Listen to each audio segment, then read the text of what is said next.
just going to make the announcement that today is August 27th, 2018, and we are in a workshop for school climate survey and staff retention.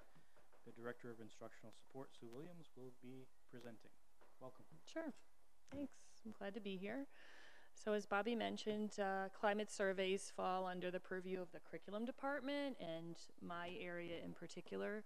So I've worked with Cambridge Ed, who's the company that sort of helped us put the different surveys together and put the dynamic reports together for us this year. And so I'm going to talk a little bit about that process, sort of the history. We'll talk an overview of how the surveys have been or are being used in LPS. I'll summarize some district level results and comparative data where it's available. And I'll highlight some of the ways in which this data informs continuous improvement across Lewiston Public Schools. So in the packet, there's like a 3-pager that I put together when the results came out to share with principals, just to remind them of the key terms, how the process that we had for developing the surveys and how they've changed this year. So I included that because it kind of gives a really high level detail if you had a chance to look at that. Also included in the packet are 3 of the district level summaries, one for each of the surveys, student, staff, and family.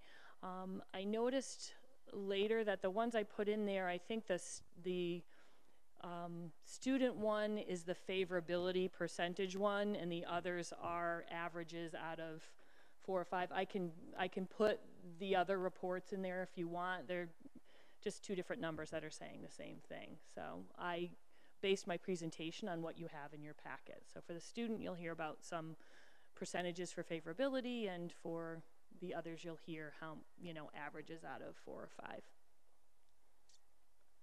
So where we've been, back in 2012, 11-12 I believe it was, I was here working on the Teacher Incentive Fund grant, and we instituted the Tripod 7 Cs. Cambridge Ed and Tripod were one company at that time, and they had the 7 Cs, which measured 7 different Cs, things like consolidation and challenge and control and care. And it was really designed to get a student sort of view from the seats. What is it like to be in this classroom? How does it feel? How does my teacher respond to me? So it was very much teacher-centered. We also instituted a Leadership 360 survey that was very leader-centered, that spoke directly to a leader's practice related to the different standards in educator effectiveness. We made a shift a couple years later to a student perception survey that was further customized for Lewiston Public Schools. I believe Amanda Winslow was in my role at that time. She did a lot of work at the high school level, doing sort of focus groups with students to kind of get our heads around some items that would really work.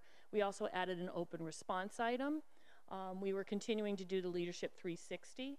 And then in 2016, we added that staff climate survey, meaning 16-17. So spring of 2017 was the first staff climate survey. That was really a shift away from the Leadership 360 into sort of a broader look that encompassed some of the core propositions and standards that highlighted a principal's practice, but it was really meant to prompt broader conversations about building climate. So this year, where there were some more shifts, yes, absolutely. 2012, 2014 were funded by the Teacher Incentive Fund grant. Yep. And when that money went away, we were looking for ways to get good information, but much less expensive. Absolutely, and to make it a little more efficient. So we kind of reduced items in some areas, made some items that we thought were Lewiston specific. So there was sort of a streamlining, and the cost for this when the grant ended went into the local budget. So Lewiston was really looking to continue to work with Cambridge Ed, but kind of make the items something that we own. In some areas. So this year we made a shift. It used to be that there was sort of an early elementary, a middle, and a high school surveys that were given with different questions for each area. So it was hard to compare across levels what students' sort of perceptions were. Well, this year we sort of changed it to, last year I think it was 2 surveys this for grades 3 through 12. We're no longer giving it to the really early primary grades, but 3 through 12 took the survey last year, 2 different surveys. And this year we made it 1. So we pulled together a group. We got the items down to 45.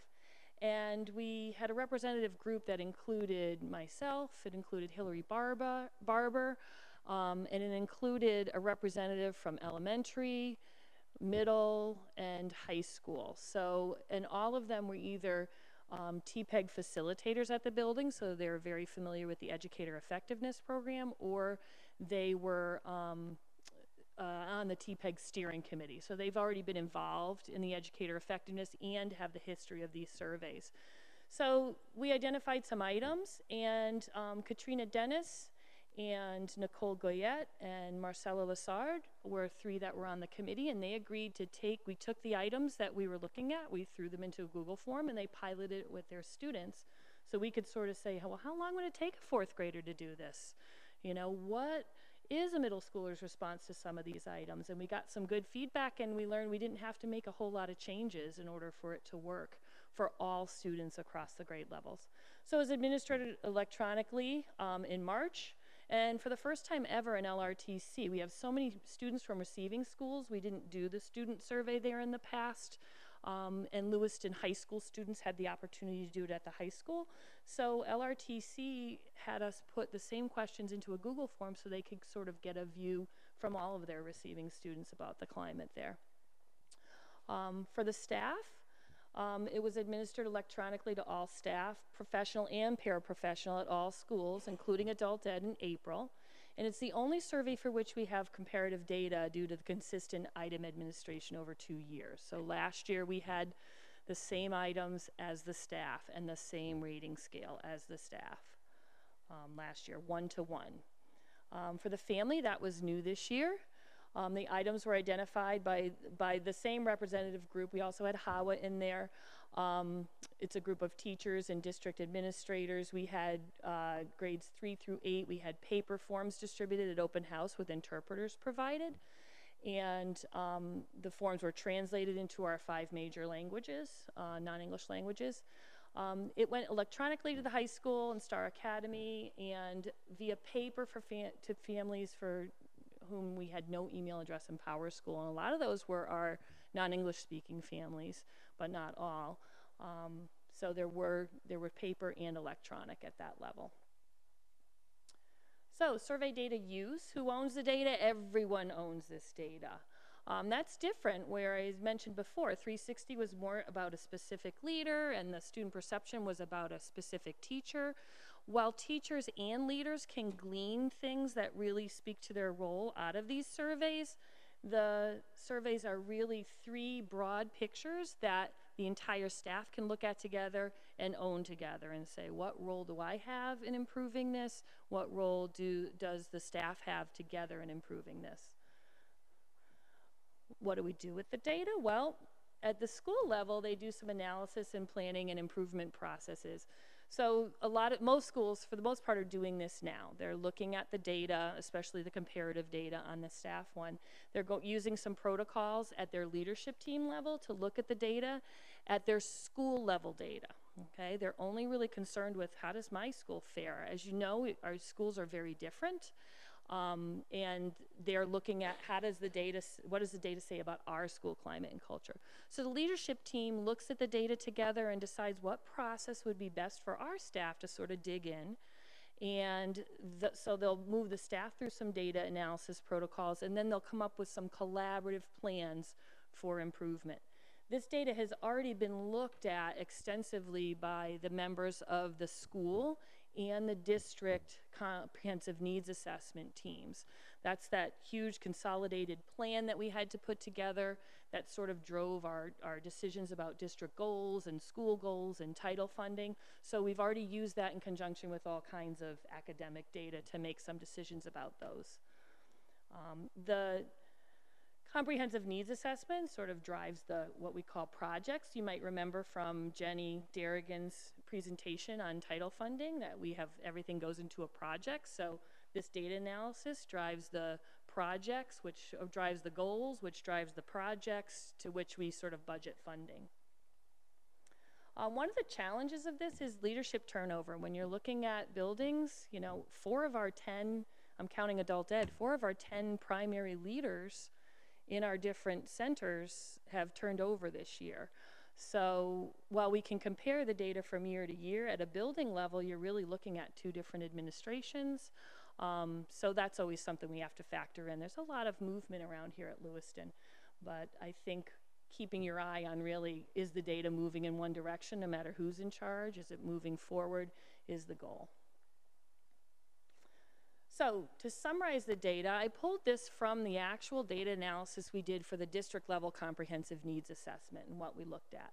There's no comparability from year to year on this data because our student climate survey was a new version this year. So we don't have that. It's sort of baseline data right now.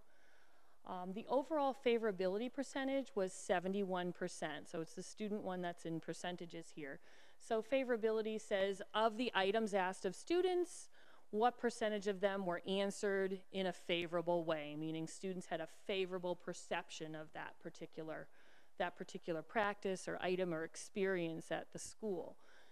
So one thing I want to note, and if you had time to read sort of the summary of how the surveys are gathered, the student and the family, we made a conscious decision to make that only a 4-point scale plus an I don't know. We really wanted the people responding that to fall either on a favorable side or a less than favorable side, rather than just going down the middle where it doesn't really tell you much. You know, why don't they agree or disagree? So it was a 4-point scale here with an I don't know, and overall the favorability was 71%. So that's without any sort of neutral ground there. High favorability areas. High standards and expectation was by far the highest. Things such as my teachers expect me to do my best. Questions such as that would inform high standards and expectation, and students really felt very strongly about that. Motivation and engagement, things like self-efficacy, mindsets, future orientation, perseverance, grit, 80% favorability from students, and on 21st century skills, you can see them there in the parentheses, 77%. So those were sort of the highest favorability areas as reported by students. So when we look at areas for further analysis, keeping in mind this is the first year of doing this survey in this form, supportive learning environment, effective leadership, clear and shared focus, monitor of teaching and learning, all of the items related to that sort of aggregate up to, you know, each area sort of averages less than 70% or less, actually. So we sort of looked at that 70% seemed to be the cutoff where student perceptions seem to drop off beyond that. These are our 4 lowest scoring areas and sample items. So from these areas, these are types of items. So things like student success is celebrated at this school, 59%. And the lowest scoring item overall related to these areas was when there's a problem in my school, students work together to solve it. So you can see where their perceptions are. Work I do in this school is interesting to me, and most students are respectful of others at those schools also represent some of the lower scoring items. And you can see that if you're looking at the report yourself. There's a lot to digest in there, but it's in there. For the staff climate survey, we had a high response rate of 654 respondents. I don't know the exact percentage of staff, but it's a very high percentage. It's being given, again, it's given to teachers and ed techs, and principals and assistant principals all take the same survey. We do have the historical data here. Last year we scored 3.5 out of 5. This year was a 3.6. So when you're looking at it, it doesn't really seem as significant overall, but it is a move in the right direction. Most indicators either experience a 0.1 increase in favorability or remain the same. I think there were 1 or 2, if you look in there, that went down by 0.1. Some went up by 0.2, but generally it was in that 0.1 range from 17 to 18. Here are some high favorability areas from this year's staff survey. Readiness to benefit, that's staff perceptions that they are willing to work at changing the school for the better. And you can see why that one would score high. That means everyone in the building feeling like we're here for the students, that we're going to work at changing this school for the better. Collaboration and communication and high standards and expectations were among the higher scoring items on the staff climate survey. Generally, ratings by leaders, this would make sense. Principals and assistant principals were higher than from other staff. So, you know, it makes sense that principals, that's the work they do every day. I'm leading this school, I have great plans and aspirations for it. And, you know, that halo effect, you know, you sort of think, oh, my perceptions are here. That makes sense. The perceptions of other staff members in the disaggregated data they're about the same. With, again, principals, then APs, and then other staff just slightly lower than that. Areas for attention across all schools. Again, I'm talking about district level. I'm not here to report on schools reporting school data in specific, but areas for identified across all schools when we were looking at this data for our comprehensive needs assessments. Based on this prompt, what are 1 or 2 areas in which this school could improve? We really identified a need for strategies and systems to address challenging student behaviors and mental health or social emotional learning. That came through loud and clear from staff. Yes? It was an open response one, yep. So I have not shared the open response items with you. The buildings have not looked at this data yet, and they haven't analyzed it. So I think buildings as a whole need time to sort of digest and dig into that and see what it says about them as a staff before that's out in other places, because it's really, they're owning the data, and there's some real sensitive comments in there as well. So you know, I made the decision not to include it in there, and I think it's a fair one to allow buildings to really dig and think about that first. So challenging student behaviors and mental health or social emotional learning, the need for programs and professional learning related to cultural competency. We've heard that theme across lots of different areas in our district. There were also a number of comments from some with concerns about negative dispositions of some staff members contributing to a challenging professional climate. So a number of staff members that are like, you know, there's a lot of negativity around here, and that's not the type of environment I want to work in. We were thinking that possibly it indicates some level of need for attention to educator self-care, strategies for addressing secondary trauma, which is when you have individuals working in a situation where students are in trauma and addressing that quite often, it does take its toll on the adults that are working with students. So it could possibly indicate that. That's just one idea that we had around what might contribute to that. Obviously, schools need to own those pieces as well. Staff members really need to reflect and think, okay, how am I contributing to positive collaborative work in this district? What are the things that I'm feeling challenged by, and am I addressing those things in a positive way in my building? So again, those are always areas for improvement. Every school I've been in and worked in is constantly challenged by those pieces, so that's not surprising. The Family Climate Survey. Again, no comparability. The data is baseline only because this is our first year. Generally a low response rate, 794 respondents. When you think of all the parents we have in this district, we can count parents who might have 2, 3 students at a particular building. Maybe they only filled one survey out. They could have filled one out, or they could have filled out one for each child. But it's still a fairly low response rate. From Cambridge, they were saying, yeah, these types of surveys tend to have a low response rate, but I think that if we were to had the opportunity to do a survey like this again, it would be a good idea for us to dig in and say, well, you know, what are some of the causes of that and how do we improve it? Interestingly, our ELL and English demographics of responders, about 15% of our non-primary English-speaking families versus 79% of primary English being the primary language for the family. The district is about 30-70, so there was a little lower percentage of English, and the reason why it doesn't add to 100 is because some didn't identify. So if you look in that report, there's some real dynamic sort of graphics that sort of show the different, what people identified as their ethnicity, how they identified their language, and the report actually does some disaggregated looks at families of English-speaking, different languages, and their responses to different questions. So there's a lot of information in each of those reports.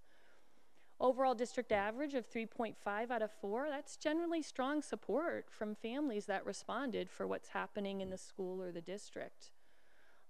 Some points to note: families who indicated English as their primary language generally rated items lower than those that did not rate English as their primary language, something that we noted. The most significant difference, interestingly, was in I'm comfortable expressing my concerns to administrators at this school. Okay? Much higher response for non-English speaking families than English speaking families. Just an interesting point. The lowest scoring items were directly related to parent involvement, and you can see them there. Parents and families have input into plans for improving this school, and the improvement goals of this school are shared with all parents. And we've already had conversations at the curriculum team level, at the management team level, at lots of different levels on, okay, now that we've really, and I gotta give Jenny Darrigan a shout out and some credit for this. Her hard work on sort of looking at our process around developing our title plans and the attention to it and the involvement from the school administrators and making sure that there's lots of involvement there. She's done a lot of work in that area. So we've already had a lot of conversations, and she would say, you know, you really should have some parent representation here, you know, on our team. It needs to be complete. We need to see the community. So we're already addressing that at the different buildings. So what's next? Well, we've identified goals in the district comprehensive needs assessment related to these areas. In the school level comprehensive needs assessment reports, there are 3 goals that are pretty much along these same lines based on the same data analysis. Because remember, ours is just an aggregate of all the schools. Ms. Williams, can I just pause you for a minute? You sure can. I'm just looking at the time, and we're scheduled to start the meeting, and I don't mind going Oh, I'm over. sorry. I know I don't mind going over. Oh, I'm done. This is my last slide. Okay, I just wanted to make sure and allow the committee Sure. enough time for questions as well. Yep, so goals have been identified related to academic achievement, social emotional learning and behavior support, and parent and family involvement. Buildings are engaging in that analysis, as I explained, and it's also important to note that funding has been eliminated for these surveys.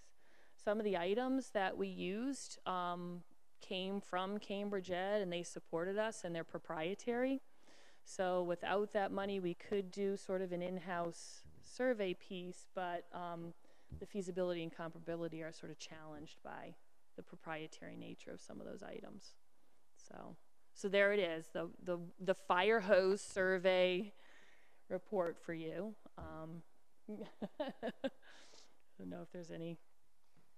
Thanks, Ms. Williams, for that detailed information. Were there any questions from the board? Ms. Parks? I hope it's a quick question. On the items in the last slide, second to the last slide, that rated the lowest scoring, what was it? For students or? Right there, the lowest scoring items were directly rated to parent involvement. Yep. I only skimmed through it, but it looked like bullying harassment is not tolerated in this school was actually the lowest scoring, with 42 who responded almost never true. Are there any goals directly tied to people who feel like bullying isn't being addressed properly in our schools? There may be some conversations about that at individual buildings, but we didn't reflect that in our district comprehensive needs assessment. We are addressing it through our attention to social emotional learning.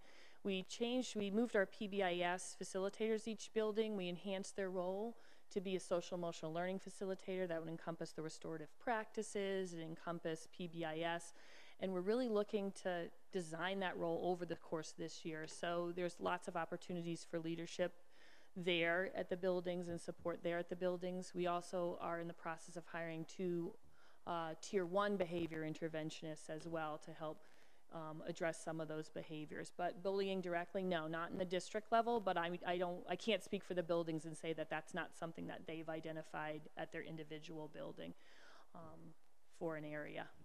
Okay, yeah, sure. Any further questioning, Ms. Hutchinson? Just going forward, if we're going to do any kind of survey again, I know when this one went out for the families, there was a lot of confusion about what it was and why they were being asked this question. So maybe we need to be looking at a better way of communicating that these surveys are out there, and this is why they're getting the emails, because a lot of people went into a panic. Yeah, and that could have There's a lot of surveys this year too. You know, we were asking parents for a lot of feedback on different things. So, yep, I think it all contributes to confusion. I agree. We can't do it next year. We don't have funding to do this next year. So, Use Title I money. can't. We cannot. Can't designate it for that. Trust me, we're always digging under rocks, Tina, to look for ways to do things we like to do. Mr. Jensen? Thank you, Mr. Chair. My question was mostly related to that. If we're going to continue doing it, seems like maybe we could do something in-house. I guess in hindsight, maybe we should have done something in-house rather than go off the grant and the grant money ran out and similar problem. I don't know. I honestly didn't hear too much from parents about this myself, any concerns, so I didn't hear a whole lot about it. I don't know. Going forward, I'm open to any ideas, I guess is the gist of what I'm trying to say. I think the most feasible one would be the staff survey because those items were mostly developed in-house. I'll have to check with Cambridge and make sure there aren't any. But the others, there's the student and the family are definitely, there's a lot of proprietary information. I'm sorry, Bill, did you have something to add?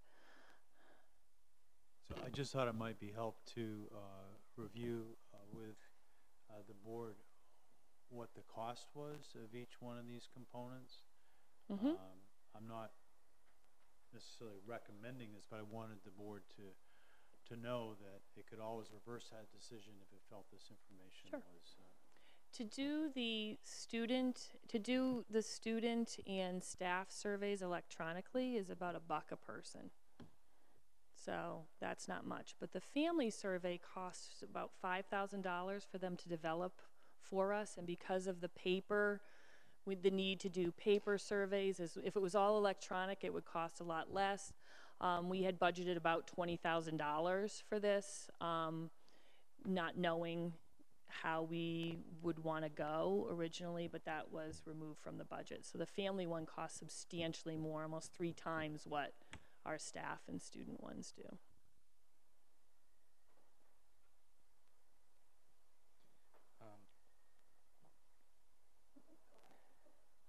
No, it's fine. I'm just looking at the time. I just want to make sure I'm okay with the questioning and so forth. And there's nobody in the audience. We are recording it, so there might be other people watching. But we had to start at 6:45. Does anybody have any further questions? I noticed there was 2 over here. Ms. Parks? Is the family one per person also, or is that just a lump? So I know that my husband and I both received the survey for my daughter, so I didn't know if that's per person also. Maybe we could only send it to 1 person per family instead of multiple people in the same family. Yeah, the rostering is based on emails that are in there.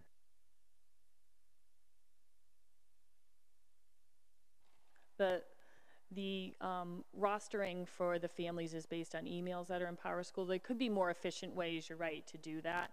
We tried to get 1 per family, but if there's 2 sort of primary emails listed there, then that's how it generates. And it's hard for us to tell the primary. We have a lot of 2 household students, so it's hard to know.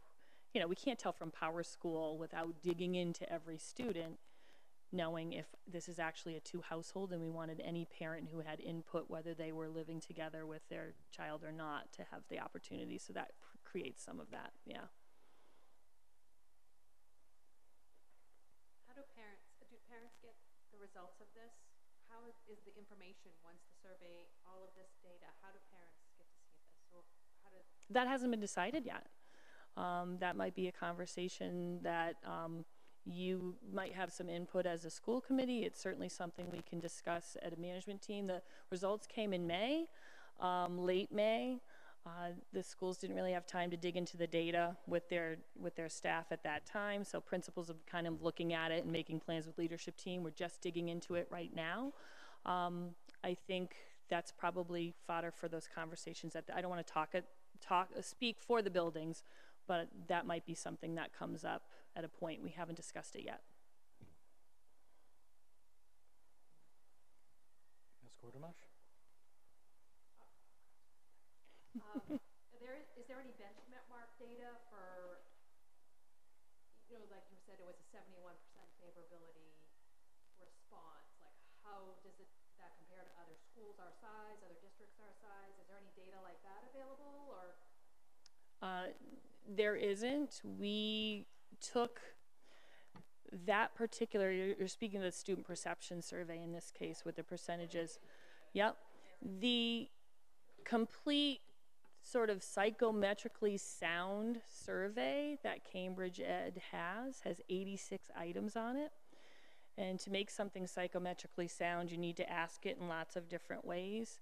And we kind of made a conscious decision that we were less concerned about psychometrics than we were gleaning some data upon which we could sort of make some decisions, but not having students complete an 86 question survey. So it was sort of, you know, a give and take there. How do we make this efficient for students, but glean enough information that will help us sort of get a perspective that can inform plans and goals moving forward. So there could be data out there that Cambridge Ed could provide, but because we winnowed down and changed the items, it would be really hard to do that, you know, comparative look.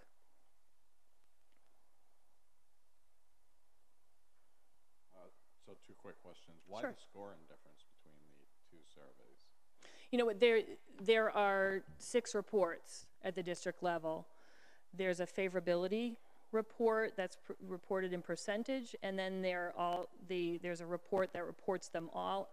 When I was looking at them, I happened to be looking at different reports, so I just put the reports in that supported the CNA. I can add and send to Sue Turgeon the complementary ones. In other words, there is a number out of 4 for our student survey, you know, out of total of 4. You just have the ones that I was speaking to here.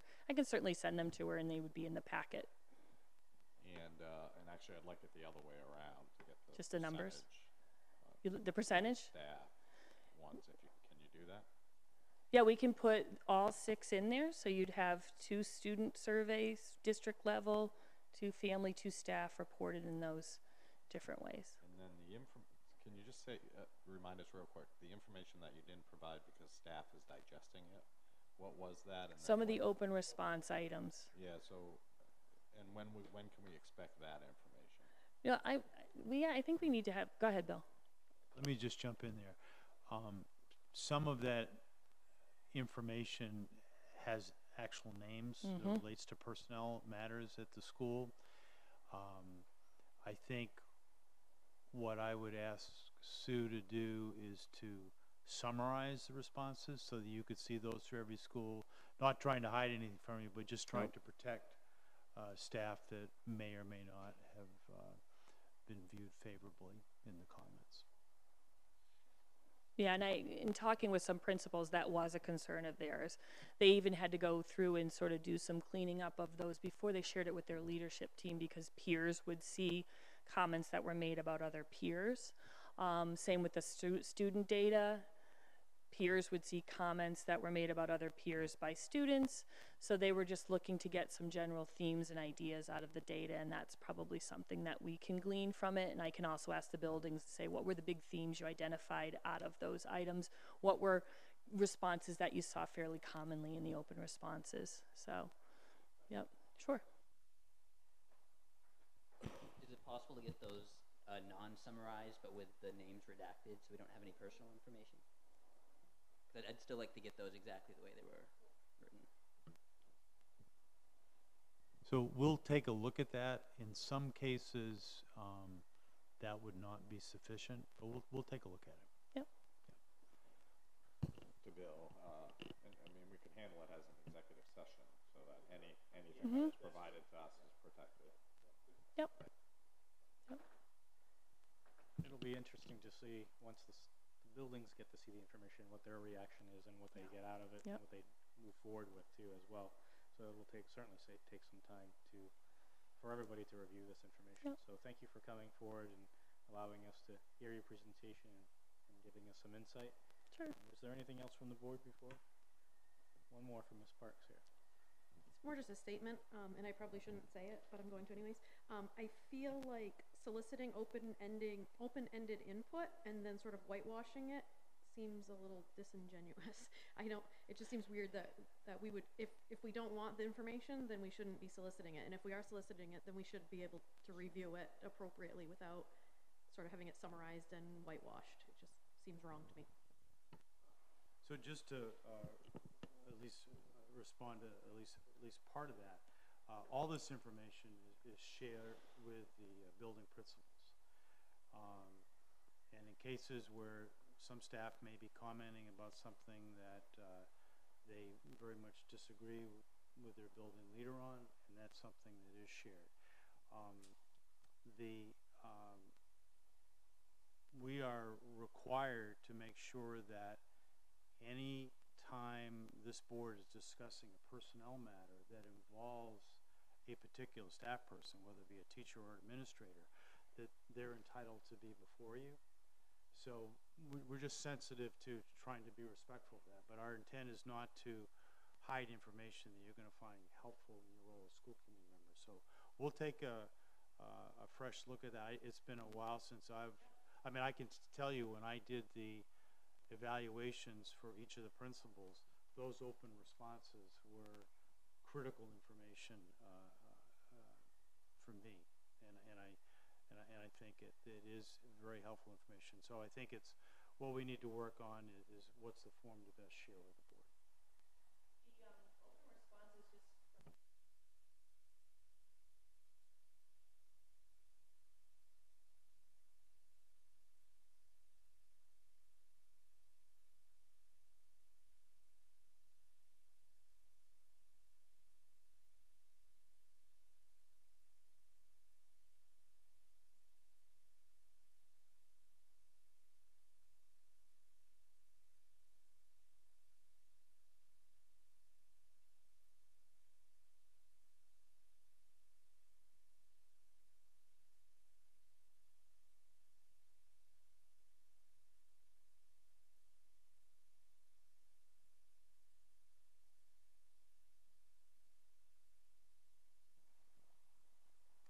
Well, seeing no further discussion, I appreciate your time and thank you for being here. We value your time being here. Thanks.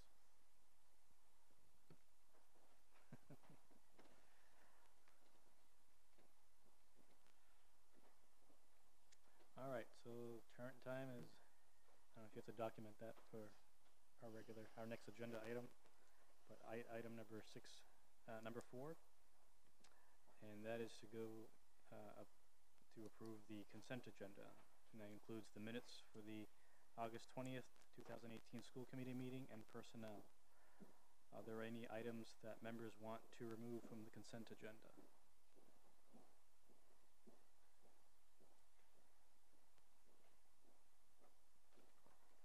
All right, if there's no objection, the consent agenda will be adopted. Big mallet there. And moving forward to item number 5, to enter into executive session to discuss the superintendent search in accordance with 1 MRSA 405 paragraph 6A.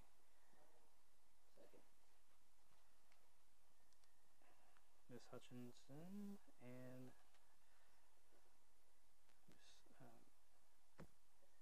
Mr. I just got Jensen. Luke in my head. Mr. Jensen. Okay, those in favor? It is unanimous. We will go into executive session.